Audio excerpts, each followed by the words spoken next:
खुश। तो बच्चों स्टार्ट करते हैं लेक्चर नंबर 3, है ना, चैप्टर नंबर 2। तो आ जाते हैं। हाँ, लेक्चर नंबर कौन सा है ये? नंबर 3, ठीक है। और ये है चैप्टर नंबर 2, ठीक है। जो हम लास्ट क्लास में पढ़ रहे थे ना, आपको पता होगा बीच में इंटरप्ट हो गया था मामला, ठीक है।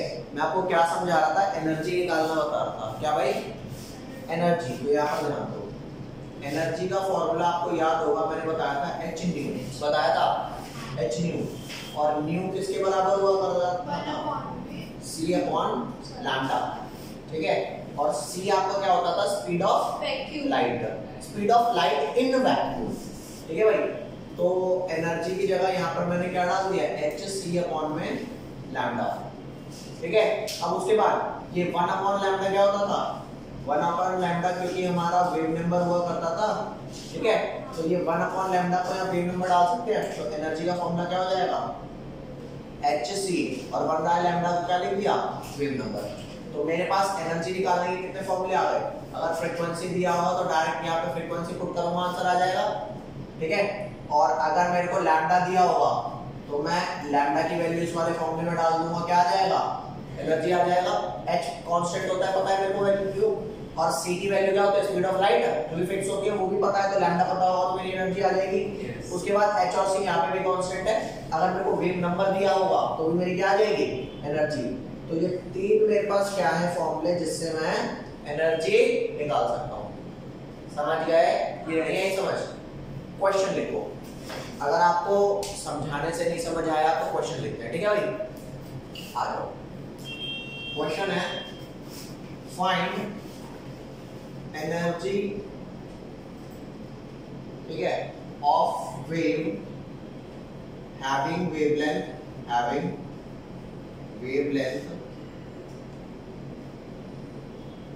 बोले तो क्या हो गया? लैम्डा ना, 242 नैनोमीटर। ये क्वेश्चन है। ये क्वेश्चन आएगा आपका कितने मार्क्स का? 1 मार्क्स का क्वेश्चन आएगा। तो इसका आंसर क्या बैठता है? आंसर इसका बैठता है गाइस, लैम्डा गिवन है ना, ठीक है। लैम्डा आपने को गिवन है 242 नैनोमीटर। नैनो क्या होता है भाई? आप लोगों को पता है, हमने 10th क्लास में क्या पढ़ा है? मिली पढ़ा था 10 की पावर -3। फिर हमने क्या पढ़ा था? माइक्रो पढ़ा था 10 की पावर -6। ऐसे ही नैनो क्या होता है? 10 की पावर -9। पीको कहीं लिखा हुआ हो, पी का मतलब 10 की पावर -12। देख 3 के मल्टीपल चल रहे हैं। f लिखा हुआ तो क्या होगा? 10 की पावर -12, ठीक है। इनको बोलते क्या है? इसको बोलते हैं, ये तो आपको पता ही है, मिली बोलते हैं। इसको क्या बोलते हैं? माइक्रो बोलते हैं, है ना। और इसको क्या बोलते हैं? अब ये m है माइक्रो, इसे बोलते हैं नैनो। इसको क्या बोलते हैं? पीको। और इसको फेम्टो। कोई लोचा आता? तो तुम्हारा हो गया फेम्टो वाला मामला, पीको, ठीक है। अब आपको नैनोमीटर में दे रखी है ना, तो आंसर क्या हो जाएगा? इसका सॉल्यूशन हो जाएगा आपका, एनर्जी होगी एच सी अपॉन में लैम्डा। बोलो जी, H C by lambda. H की वैल्यू क्या बताई थी मैंने आपको? याद तो होगी नहीं, मान लेते हैं आपको कुछ भी याद नहीं है, एज यूजुअल, ठीक है। नीचे कहां तक दिख रहा है? ये जो लाइन खींचे है यहाँ तक दिख ही रहा है। तो इसको हम अपनी लोअर लिमिट मान लेते हैं। लीनियर लाइन, हाँ दिख लिया। तो यहाँ पर आजा, एच सी बाय लैम्डा आ गया। तो लैम्डा मेरा क्या गिवन है? लैम्डा मेरा दे रखा है 242 नैनोमीटर। मतलब क्या हो गया? 242 इंटू 10 की पावर -9 मीटर। तो एनर्जी एच की वैल्यू मेरे पास पता होती है 6.626 इंटू 10 की पावर -34 जूल इंटू सेकेंड। और सी हमारा होता है 3 इंटू 10 की पावर 8 मीटर पर सेकेंड। तो ये वैल्यू डाल दूंगा तो एनर्जी की क्या वैल्यू आ जाएगी भाई? एनर्जी इज इक्वल टू, बोलो अबे बहुत तो भाई, एनर्जी की वैल्यू क्या आ जाएगी? एनर्जी की वैल्यू आ जाएगी h 6.626 इंटू 10 की पावर -34 इंटू 3 इंटू 10 की पावर 8 मीटर पर सेकेंड अपॉन में क्या आ जाएगा? 242 इंटू 10 की पावर -9, ठीक है भाई। ये सब काट पीट करके यूनिट फाइनली एनर्जी वाली आएगी जूल्स में। पावर को एक साथ सॉल्व कर लेते हैं। 10 की पावर -34, ये हो गया +8 पावर, और ये -9 ऊपर जाके कितनी हो जाएगी +9, और इनको मैं सॉल्व कर लूंगा 6.626 इनटू 3.0 अपॉन में 242। तो ये सॉल्व आप लोग कर लोगे? अरे कैलकुलेटर से कर लोगे, कर लेना है कैलकुलेट। और यहाँ पे आपकी पावर कितनी आ जाएगी? ये देख 8 और 9 पावर कितनी हो गई 17, तो 34 में से 17 गया तो क्या बचा? 17 ही बचा, तो -17 जूल, और ये जो भी वैल्यू आएगी आ जाएगी। बता भाई, यहाँ तक कोई सोचा? तो अगर सुन मेरी बात, अगर तुम्हें लैम्डा गिवन है, देख ले, अगर तुमको क्या गिवन है? लैम्डा गिवन है, तो लैम्डा गिवन है तो hc की वैल्यू हमें पता है, बाय लैम्डा करके एनर्जी निकाल लूंगा। मान लिया अगर मुझे लैम्डा नहीं गिवन, मेरे को डायरेक्ट क्या गिवन है? फ्रीक्वेंसी। और इजी, सिर्फ h में मल्टीप्लाई करना है। कहीं वेव नंबर गिवन है तो वेव नंबर यहाँ डाल दे, h से मल्टीप्लाई कर दे, आंसर। बता कोई लोचा यहाँ तक? फटाफट लिख इसे। चलो भाई, अब ये बेटा तो सारा अगर समझ में आ गया तो ठीक है। अब मैं तुम्हारे को क्या पढ़ाने जा रहा हूँ? डिफरेंट टाइप्स की वेव, कि हमारे पास कितनी सारी वेव होती हैं, ठीक है। इसे बता देते हैं सारा।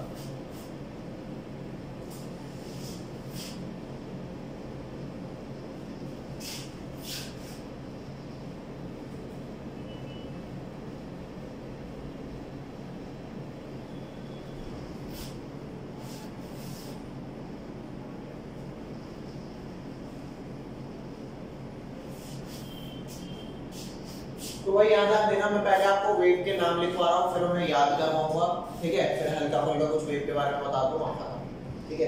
पता है एक वेव और दूसरी वेव में किस बात का फर्क होता है? एक वेव अगर ज्यादा वेवलेंथ से जा रही है ना, तो दूसरी या तो और ज्यादा से जा रही होगी या कम से।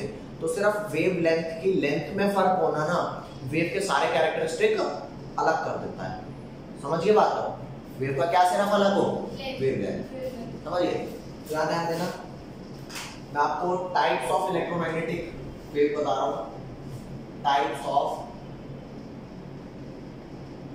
Electro magnetic radiation. मैंने आपको पहले बताया इलेक्ट्रोमैग्नेटिक रेडिएशन इतना बड़ा वर्ड है, तो हम इसे क्या लिखेंगे? EMR, ठीक है। यहां से लिखना चालू करते हैं भाई, कौन कौन सी इलेक्ट्रोमैग्नेटिक रेडिएशन है। एक हमारे पास होती है रेडियो वेव, एक हमारे पास कौन सी वेव होती है? माइक्रो वेव, ठीक है। एक होती है इंफ्रारेड, इंफ्रारेड रेज कह लो, वेव्स कह लो, एक ही बात होती है, कोई फर्क नहीं है। नेक्स्ट आ जा, फिर होती है हमारे पास लाइट वेव्स, फिर हमारे पास होती है अल्ट्रा वायलेट। अल्ट्रा वायलेट की स्पेलिंग क्या होती है? वायलेट रेज, ठीक है। उसके बाद हमारे पास होती है एक्स रेज, फिर हमारे पास होते हैं गामा रेज। किताब में ना गामा और रेडियो तक ही दे रखा है, मैं आपको एक और वेव बताता हूं, कॉस्मिक रेज। कॉस्मिक रेज, यहाँ तक कोई लोचा?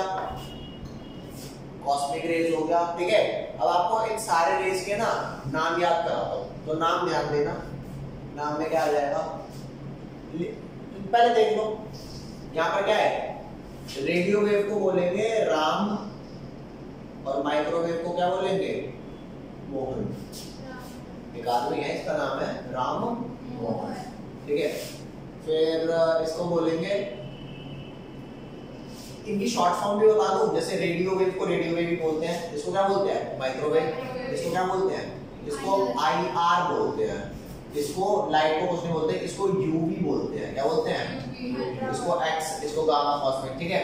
ध्यान देना, IR और इसको बोलते हैं UV शॉर्ट फॉर्म में। तो राम मोहन IR से याद रखना, ईरावती लाइट से लेने, UV X गया कार से। क्या याद रखेंगे? दोबारा सुना भाई मेरी बात। ये राम मोहन है, एक आदमी, ये ईरावती है, उसे लेने UVX गया। कहाँ गया भाई? UVX। राम मोहन आदमी, ईरावती उसकी वाइफ, लेने गया, कहाँ गया? UVX। UVX तो उसका ससुराल होगा, ठीक है, तो क्योंकि ससुराल गया है तो भाई फुल टोरा वोरा मेंटेन करेगा, कार से जाएगा, समझ गए बात। तो ऐसे याद रखना है, राम मोहन हीरावती लेने यूएक्स गया और किससे गया, कार से गया, समझ गए। अब रेडियो वेव के बारे में आपको एक खास बात बताता हूँ भाई, ये ध्यान देना, रेडियो वेव की जो वेवलेंथ होती है ना वो हाईएस्ट होती है।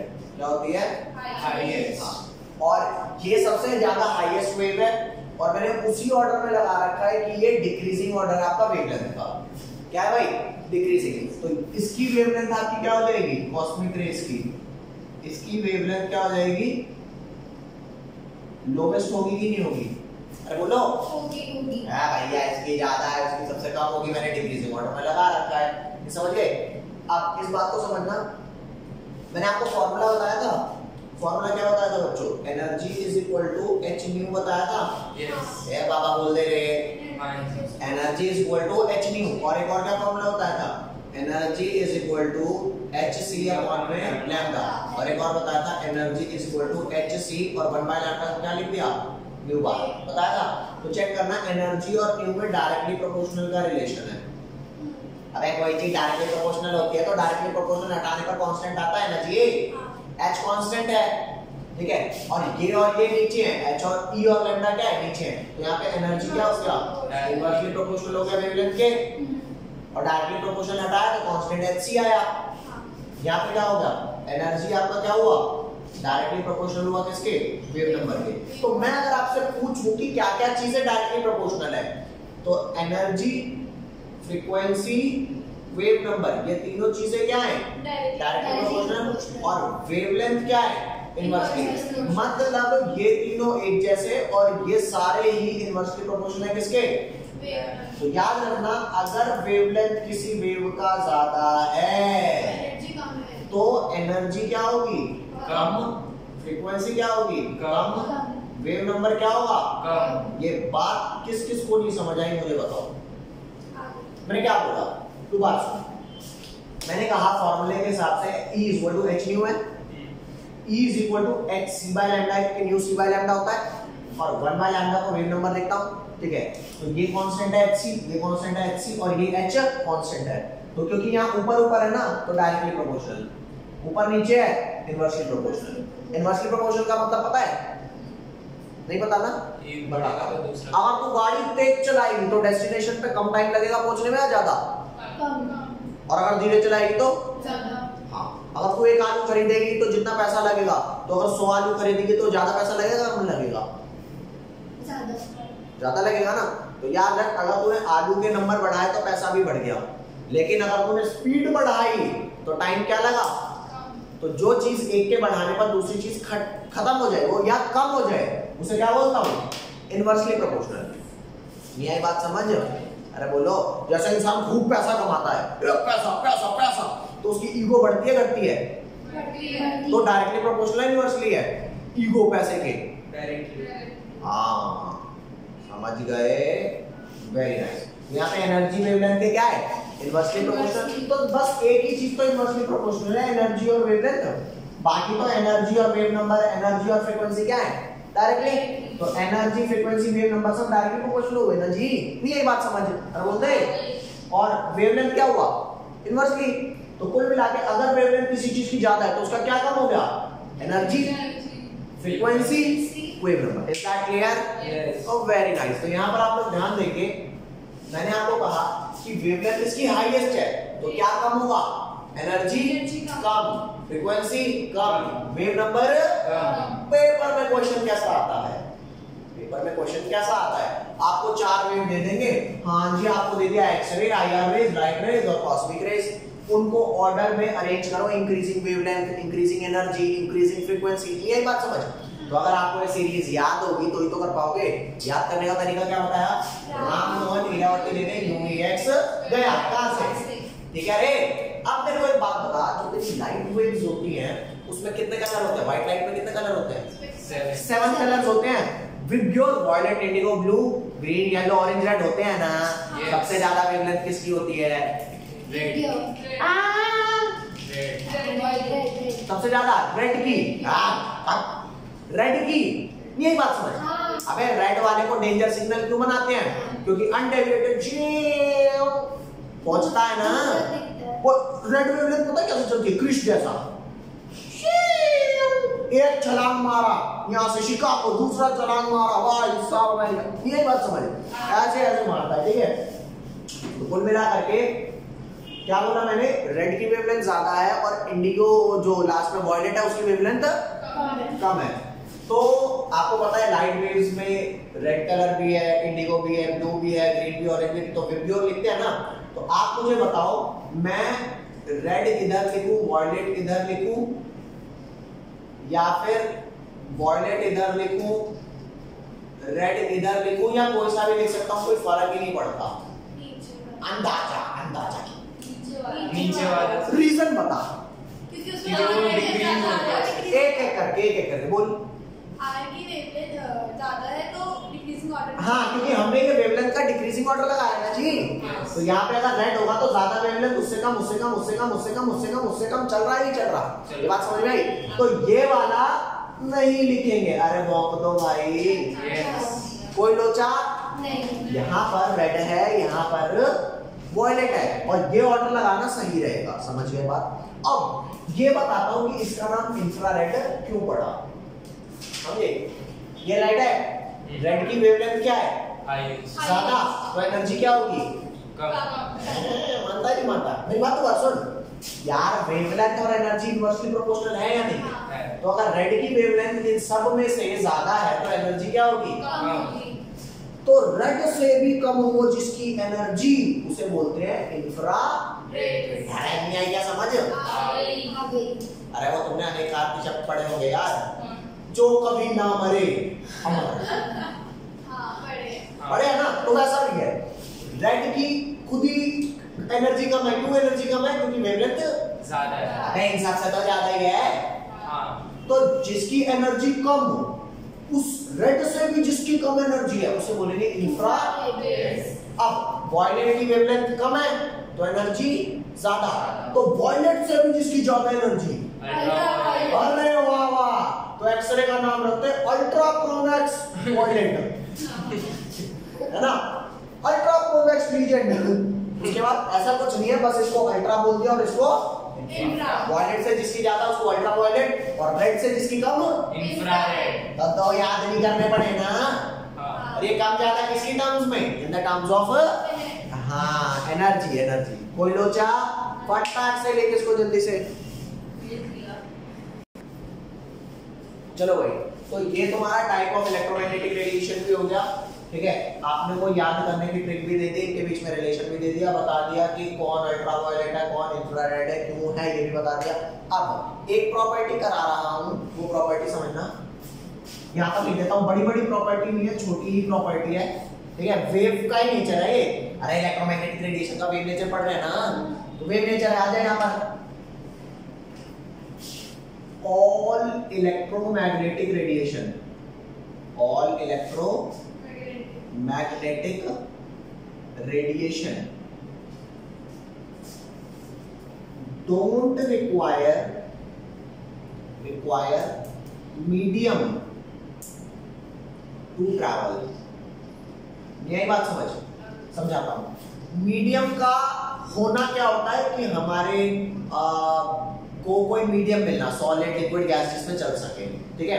वैक्यूम क्या होता है? जैसे मैं कहूं कि भाई मैंने इस कमरे को ना खाली कर दिया, तो अगर हमने सारे लोग चेयर वगैरह सब निकाल दी तो भी ये खाली नहीं है। क्यों? क्योंकि इसके अंदर हवा है, ठीक है। लेकिन अगर मैं वैक्यूम पंप लगा के इसकी सारी हवा भी निकाल दूं, समझ रहे हो? सारी क्या निकाल दूं? इसकी हवा भी निकाल दूं तो अंदर हवा भी नहीं रहेगी। और अगर तुम वैक्यूम में बोलना चाहो ना ओए, तो बोल ही नहीं पाओगे। लेकिन लाइट अगर तुम चालू करोगे वैक्यूम में, तो लाइट चालू हो जाएगी, दिखेगा सब। समझ गए? तो जितनी इलेक्ट्रोमैग्नेटिक रेडिएशन है ना, उन्हें मीडियम नहीं चाहिए होता, means they can travel in vacuum also. समझ गए? तो लिखो यहाँ पे EMR can travel in vacuum also, ठीक है। और स्पीड का ऑर्डर क्या होता है?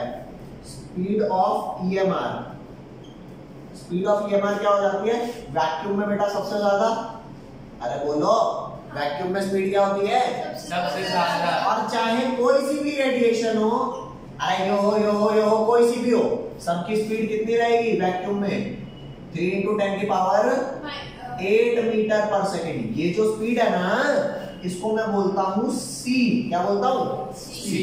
ये speed of all the electromagnetic radiation है इन वैक्यूम, समझिए बात। अब आप ये वाली स्पीड वैक्यूम में तो सबसे ज्यादा है, फिर उसके बाद ज्यादा गैस में होगी, मतलब थोड़ी सी कम हो जाएगी, उससे कम लिक्विड में, फिर सॉलिड। और सॉलिड में कई बार स्पीड कम ही नहीं होती, रुक भी जाती है। जैसे इलेक्ट्रोमैग्नेटिक रेडिएशन, अगर लाइट की बात करूं तो क्या वो दीवार को पार करके जाती है क्या? जी ना, वहां तो वो स्टॉप हो जाती है, समझ गए बात। हाँ, कुछ ट्रांसपेरेंट चीज होती है जैसे ग्लास वगैरह है, तो ग्लास में से लाइट पास हो जाती है, हाँ, तो वहां थोड़ा स्लो होती है, समझ गए बात। तो ये तुम्हारा होगा क्या, एक हो गया। एक और इसका वो करा रहा हूं, क्या बोलते हैं, एक और प्रॉपर्टी, हाँ वो समझना एक और प्रॉपर्टी क्या है। तो यहाँ लिखना एक और प्रॉपर्टी लिखो। तुम्हें पता है एक पार्टिकल है, एक बार सामने देख लो, एक पार्टिकल है कैसा, ये है, वो पार्टिकल ऐसे ऐसे ऑसिलेट कर रहा है, देख ऐसे ऐसे ऑसिलेट कर रहा है। मैंने उसको कहा अरे यहीं पे मत ऐसे ऊपर नीचे कर, धक्का मार दूं उसे, शेव तो ऐसे नहीं हो जाएगा। अरे कोई पार्टिकल ऐसे ऑसिलेट कर रहा था, मैंने धक्का मार दिया तो ऐसे नहीं हो जाएगा क्या? और कोई पार्टिकल ऐसे ऑसिलेट कर रहा है तो, और धक्का मार दूंगा तो नहीं आई बात समझ।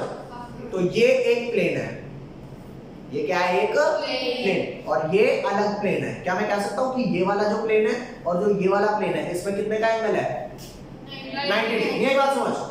एक आप तलवार ऐसे चला सकते हो, चला सकते हो, और एक आप कैसे चला सकते हो, समझ गया?